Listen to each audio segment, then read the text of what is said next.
Assalamualaikum warahmatullahi wabarakatuh. Selamat malam Ibu Vika selaku dosen mata kuliah perilaku organisasi serta teman-teman dari kelas saya mata kuliah perilaku organisasi.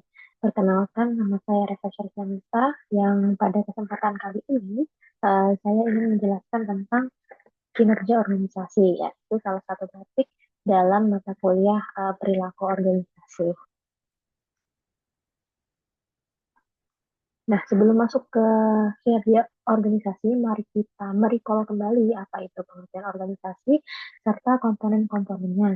Nah, dari sisi pengertian, saya mengutip dari Stephen P. Robles dan juga David Sherrington, di mana organisasi adalah unit sosial sengaja didirikan untuk jangka waktu yang relatif lama dengan beranggotakan dua orang atau lebih yang bekerja bersama-sama dan terkoordinasi, mempunyai pola kerja tertentu yang terstruktur, serta didirikan untuk mencapai tujuan bersama atau satu set tujuan yang telah ditentukan sebelumnya.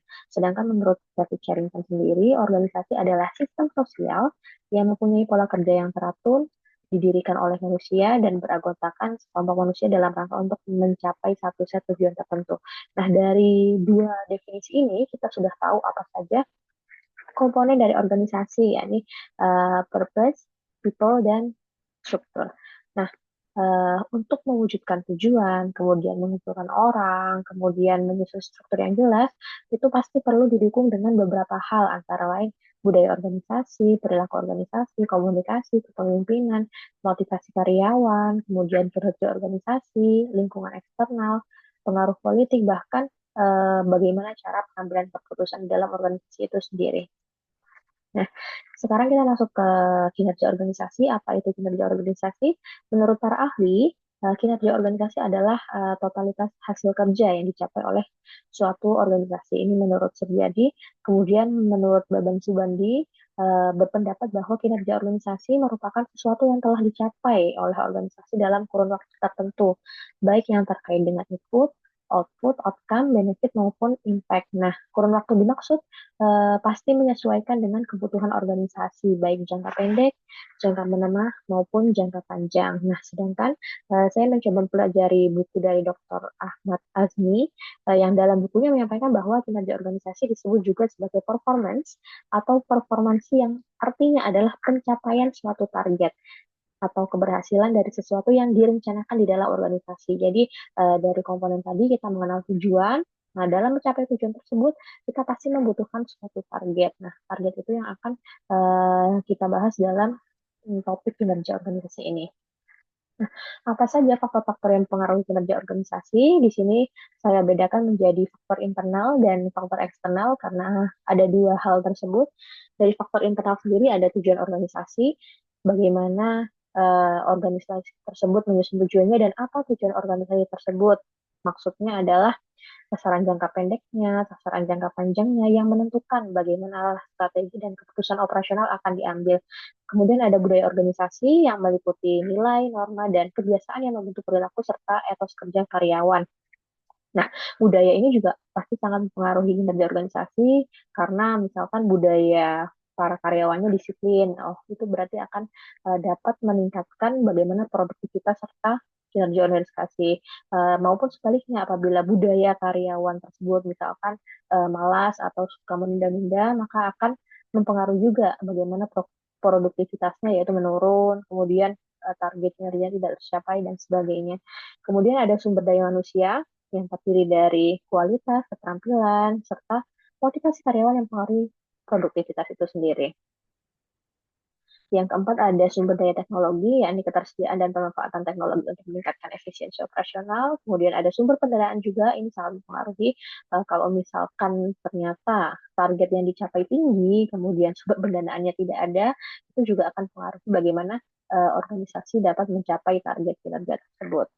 Kemudian yang terakhir ada kepemimpinan dalam organisasi dan motivasi yang berkorelasi juga dengan uh, sumber daya manusia itu tadi, yakni gaya kepemimpinan yang mempengaruhi budaya kerja serta bagaimana arah strategis organisasi. Selanjutnya faktor eksternal yang mempengaruhi kinerja organisasi ada ekonomi. Kalau misalkan ekonomi ini pasti sangat terasa ya. Misalkan ekonomi di dalam suatu negara itu sedang turun, inflasinya tinggi dan sebagainya, atau yang menyebabkan kondisi ekonomi yang menyebabkan supply and demand-nya terganggu, misalkan karena ekonominya rendah, kemudian orang-orangnya daya belinya menurun dan sebagainya, itu sangat mempengaruhi bagaimana kinerja organisasi tersebut, targetnya tidak bisa tercapai dan sebagainya. Kemudian yang kedua ada politik, itu terdiri dari stabilitas politik, kebijakan pemerintah, serta regulasi yang mempengaruhi iklim bisnis dan operasional organisasi. Yang ketiga ada sosial budaya, yakni perubahan tren dan preferensi stakeholder yang bertambah pada permintaan. Kemudian ada perkembangan teknologi, bagaimana perkembangan teknologi yang mengubah dinamika industri dan persaingan. Misalkan ketika menggunakan teknologi, perusahaan akan lebih cepat mencapai targetnya, yang bisa dikatakan bahwa kinerja organisasi itu tumbuh dengan sangat baik. Kemudian ada lingkungan, bagaimana kondisi alam dan ekosistem, termasuk cuaca, sumber daya alam, dan isu lingkungan seperti polusi yang dapat mempengaruhi operasional dan keberlanjutan organisasi. Kemudian ada hukum dan peraturan dan kompetitor. Ya, ini persaingan dengan perusahaan bisnis atau hal yang mempengaruhi pangsa pasar.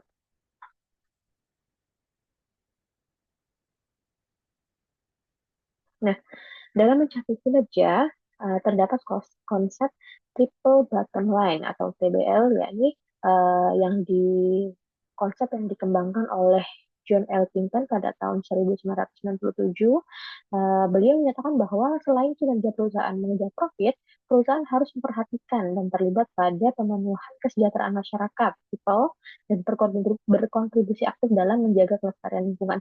Kenapa? Ya, walaupun tujuan utama perusahaan adalah mengejar target atau profit, ya bahasanya keuntungan, memang kegiatan perusahaan untuk mendapatkan profit setinggi-tingginya itu dengan cara meningkatkan produktivitas dan melakukan efisiensi biaya. Tapi kita harus tetap memperhatikan people serta lingkungan atau planet. Karena people atau masyarakat merupakan stakeholders yang bernilai bagi perusahaan. Karena tanpa dukungan masyarakat, keberadaan dan serta kontinuitas perusahaan itu sendiri bisa terdampak. Juga selain itu, perusahaan perlu bertanggung jawab untuk memberikan manfaat dan berdampak kepada masyarakat seperti apa. Nah, untuk menjamin keberlangsungan hidup bisnisnya sendiri, perusahaan tidak bisa hanya memperhatikan kepentingan atau mendapatkan profit untung saja, tetapi juga harus memberikan kepedulian terhadap kondisi masyarakat. Seperti contohnya ada kegiatan bakti sosial, mengadakan kegiatan mendukung dan membentuk hubungan masyarakat, atau yang paling sering kita dengar adalah melalui program CSR. Kemudian konsep triple bottom line yang ketiga ada planet atau lingkungan. Nah, karena lingkungan ini merupakan sesuatu yang terikat ya dan tidak bisa lepas dari seluruh aspek kehidupan manusia. Profit atau keuntungan itu merupakan hal utama eh, yang selama ini mungkin membuat perusahaan sebagai pelaku industri hanya mempentingkan keuntungan tanpa melakukan usaha apapun untuk melestarikan lingkungannya. Jadi ketika lingkungan itu rusak, misalkan pencemaran air, limbah dan sebagainya, perubahan iklim yang terjadi karena kerusakan atau ulah manusia, itu juga dapat mempengaruhi kinerja. Makanya kita harus memperhatikan tiga aspek ini yang selama ini masuk dalam konsep triple bottom line itu sendiri. Nah, dalam mencapai kinerja, kita perlu menyusun suatu target. Target itu ditentukan dalam apa? Dalam indikator kinerja, serta melalui sistem pengukuran kinerja yang terstandar. Nah, ini saya kutip menurut Lohman, indikator kinerja adalah performance indicator atau suatu variabel yang digunakan untuk mengekspresikan secara kuantitatif efektivitas serta efisiensi proses atau operasi dengan berpedoman pada target-target dan tujuan organisasi. Jadi ini indikator itu pasti sifatnya kuantitatif dan terukur ya. Misalkan dalam suatu perusahaan perdagangan atau manufaktur, mereka mempunyai target pendapatan misalkan dalam satu bulan penerimaannya ditargetkan 100 juta misalkan. Nah, itu yang namanya indikator kinerja. Atau misalkan eh, yang berbasisnya dampak, misalkan dalam 2 bulan atau 1 bulan ya hitungannya yang lebih gampang, 1 bulan terdapat 50 mahasiswa yang mendapatkan beasiswa dan sebagainya. Itu merupakan suatu target dan bisa kita katakan sebagai indikator kinerja. Indikator kinerja terdiri dari apa saja?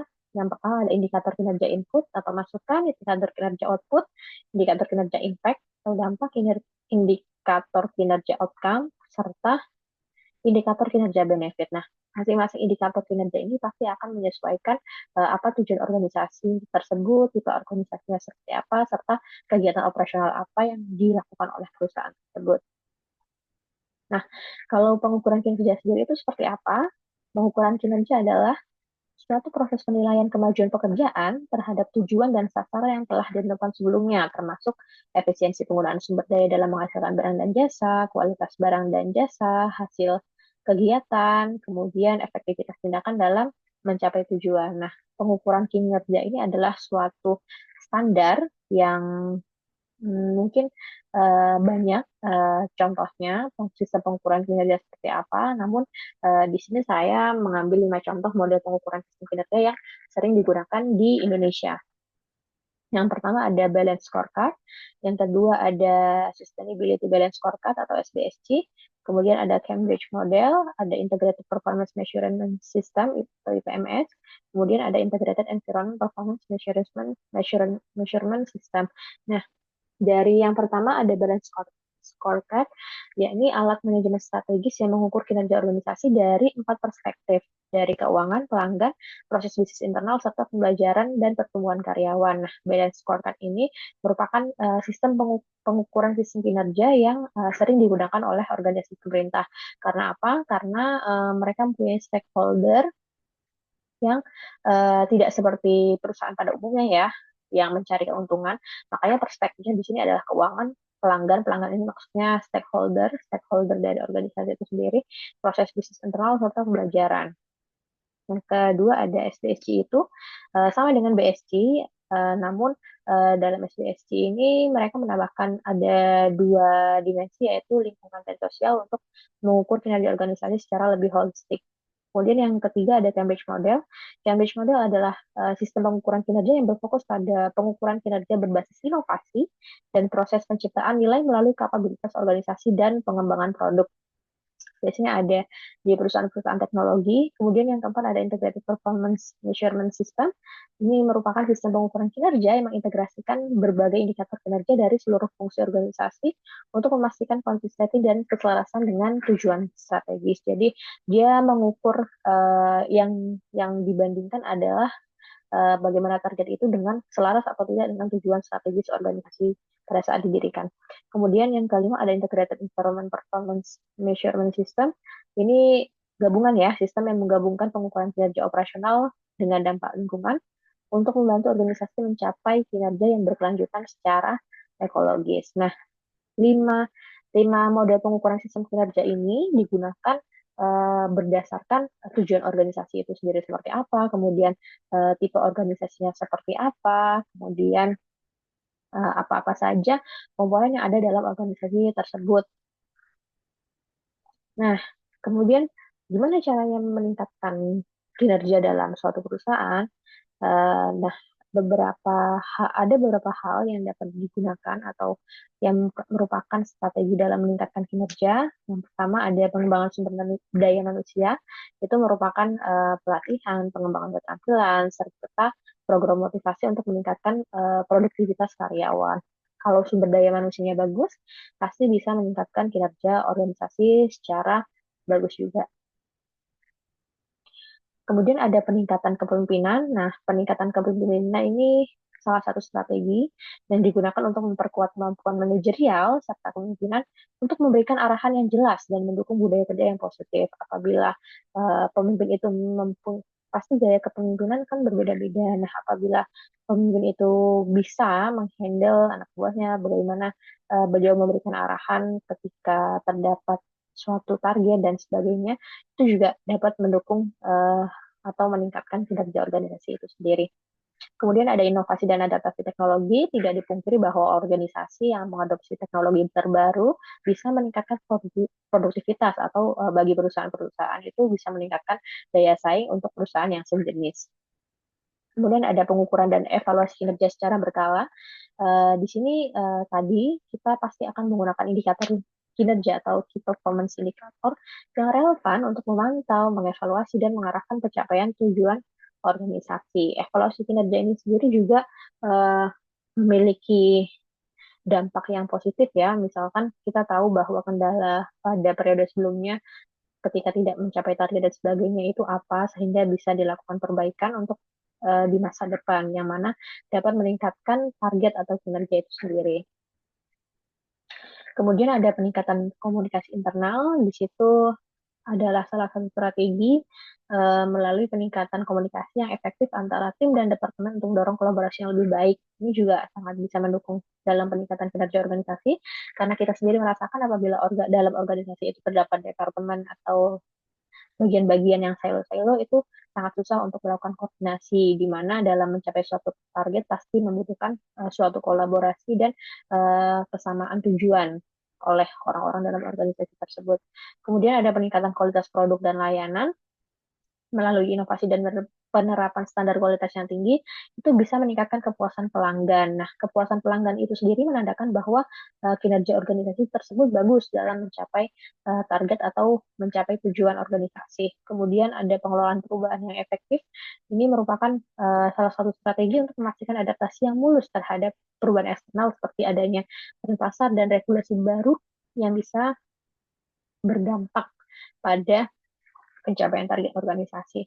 Kemudian yang terakhir ada pemberian insentif atau reward pada karyawan berdasarkan kinerjanya. Nah, strategi penghargaan ini sangat efektif untuk diberikan kepada karyawan berdasarkan pencapaian target kerja atau kontribusi mereka terhadap tujuan organisasi yang bertujuan untuk meningkatkan motivasi dan produktivitas. Kita sendiri mungkin sebagai karyawan apabila merasa melakukan pekerjaan atau memberikan kontribusi terhadap organisasi atau misalkan memberikan target yang lebih banyak daripada rekan lainnya, namun mendapatkan penghasilan yang sama itu bisa menurunkan motivasi. Nah, untuk meningkatkan motivasi itu sendiri dapat diberikan melalui reward atau insentif kepada karyawan berdasarkan kinerja tersebut. Nah, kesimpulan dari materi kinerja ini, kinerja organisasi mencerminkan efektivitas dan efisiensi dalam mencapai tujuan dan sasaran strategis.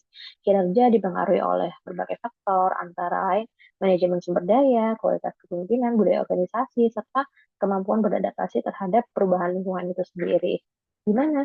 Untuk mencapai kinerja yang optimal, organisasi perlu terus melakukan evaluasi, meningkatkan kompetensi karyawan, memperbaiki proses kerja, serta apabila perlu untuk menerapkan inovasi yang relevan. Selain itu, indikator kinerja yang jelas dan terukur juga sangat penting untuk menilai pencapaian organisasi serta mengidentifikasi area apa saja yang perlu diperbaiki oleh organisasi. Sekian presentasi saya. Terima kasih dan mohon maaf apabila ada kekurangan. Wassalamualaikum warahmatullahi wabarakatuh.